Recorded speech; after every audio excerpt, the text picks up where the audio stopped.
राधे राधे। राधा वल्लभ श्री हरिवंश पूज्य गुरुदेव भगवान श्री प्रेमानंद जी के चरणों में मेरा कोटि कोटि प्रणाम। साथ ही आप सभी प्रेमी जन, सभी भक्तगण एवं सभी संतजनों को भी मेरा प्रणाम। कहीं ना कहीं हम सभी साधकों के मन में एक प्रश्न, एक संशय या एक केंद्र बिंदु संशय का बना ही रहता है कि हम जो यह नाम जप कर रहे हैं, हमें इसका लाभ कब प्राप्त होगा। या मन में एक ना एक डाउट बना रहता है कि हम जो नाम जप कर रहे हैं, क्या हमें इसका लाभ प्राप्त हो रहा है या नहीं।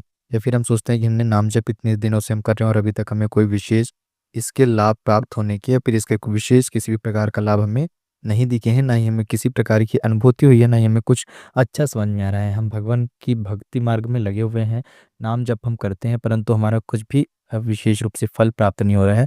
या फिर कहीं ना कहीं मन में ऐसा आता है कि हम नाम जप कर रहे हैं तो हमें थोड़ा सा फल प्राप्त होता है। कहीं कहीं ऐसी अनुभूति होती है कि ये जो कृपा है, यह नाम जप की ही कृपा है। फिर लगता है कि अरे देखो, हमारा इतना नुकसान हो गया, या हमसे ये गलती हो गई, ये अधर्म हो गया, हमारे ऊपर अभी इतनी ज़्यादा कृपा नहीं है। या फिर प्रभु की महिमा, श्री राधा रानी जी की श्री लाडली जो कि हमारे पर उतनी विशेष कृपा नहीं है, हमें नाम जप का अच्छे से लाभ नहीं हो रहा है। तो ये तो वही बात हो गई। गुरुदेव कहते हैं अपनी कथा में बहुत अच्छे से, गुरुदेव इसका उत्तर देते हुए कह रहे हैं कि ओस की बूंद चाटने से हमारी प्यास नहीं बुझेगी। क्यों? क्योंकि यह जो प्यास है, बरसों की प्यास है।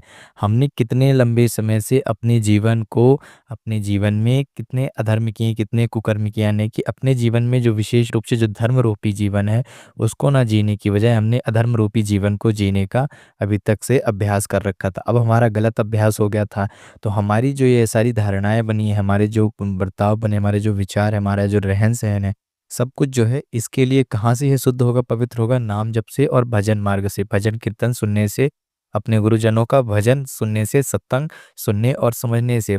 तो हम सोचे कि हम थोड़ा सा नाम जप करते हैं, जब भी हम समय में खाली रहते हैं, व्यस्त नहीं रहते, हमारे पास कुछ समय नहीं रहता है, काम नहीं रहता है किसी समय पे, या फिर हमें ध्यान आता है तो हम उस समय के लिए नाम जप करते हैं। फिर हम भूल जाते हैं तो अपने कामों में लीन रह जाते हैं, इधर उधर की फालतू की कामों में, मोबाइल चलाते रहते हैं, कुछ ना कुछ अन्य कामों में हम लीन रह जाते हैं।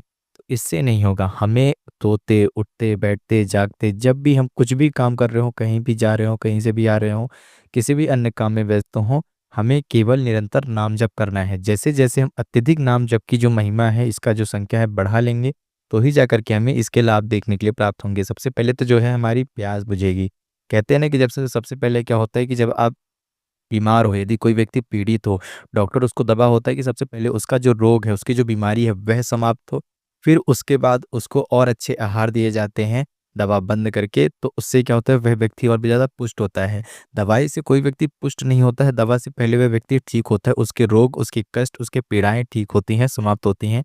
फिर उसके अच्छे आहारों से वह व्यक्ति और भी ज़्यादा पुष्ट, बलवान, ताकतवान बनता है। ठीक उसी प्रकार से पहले जो हम नाम जप करेंगे, तो हम थोड़ा-सा ही नाम जप कर रहे हैं, बहुत कम मात्रा में नाम जप करते हैं, और हमारे जो कुकर्म है, हमारे जो पूर्व कर्म हैं, वे बहुत ही अधिक मात्रा में हैं। हमसे बहुत सारी ऐसी जाने-अनजाने में गलतियाँ हुई हैं, जिसका कि हमें बहुत बहुत मतलब जल्द से जल्द क्षय करना होगा, यानी कि समापन करना होगा। तो हम तनिक सा ही नाम जप करते हैं। तो पहले हम अत्यधिक से अत्यधिक नाम जप करें, उसकी संख्याएँ बढ़ाएँ, अपने भगवान को याद करें। आपको जो भी नाम जप प्रिय हो, आप उसी का ही नाम जप कर सकते हैं। यहाँ पे गुरुदेव भगवान यह भी कहते हैं कि ऐसा नहीं है कि कोई भी साधक केवल एक ही नाम जप करे। या तो फिर आप गुरु जी को अपना, पूज्य गुरुदेव भगवान श्री प्रेमानंद जी महाराज जी को आप अपना गुरु मानते हैं, उनको अपना गुरु मानना चाह रहे हैं तो आप मान सकते हैं। परंतु गुरु को मान, किसी भी साधक को, किसी भी संत महात्मा को यदि आप गुरु मान रहे हैं, तो वह तब उसकी पूर्ति होती है जब आप उस महात्मा की, उस संत की वचनों का पालन करना प्रारंभ कर दें। जब भी आप किसी के वचनों का पालन करना प्रारंभ कर देते हैं, तो इसका तात्पर्य होता है कि आप उस व्यक्ति को गुरु मान रहे हैं अपना। तो ठीक उसी प्रकार से ये हमारे जो महाराज जी हैं, वह कोई एक साधारण व्यक्ति नहीं है। पूज्य गुरुदेव भगवान श्री प्रेमानंद जी महाराज जी के यदि आप वचनों का पालन करना प्रारंभ करते हैं, यदि आपकी इच्छा है, तो आप उनको ही गुरु मान रहे हैं। और यदि आप उनको गुरु मान करके उनके वचनों का पालन करते हैं, तो आपके लिए गुरुवाणी अमृत समान होगी। और आप यदि हर क्षण गुरु की आज्ञा से, उनकी इच्छा से राधा रानी जी का नाम जप करते हैं, तो भी आपको विशेष लाभ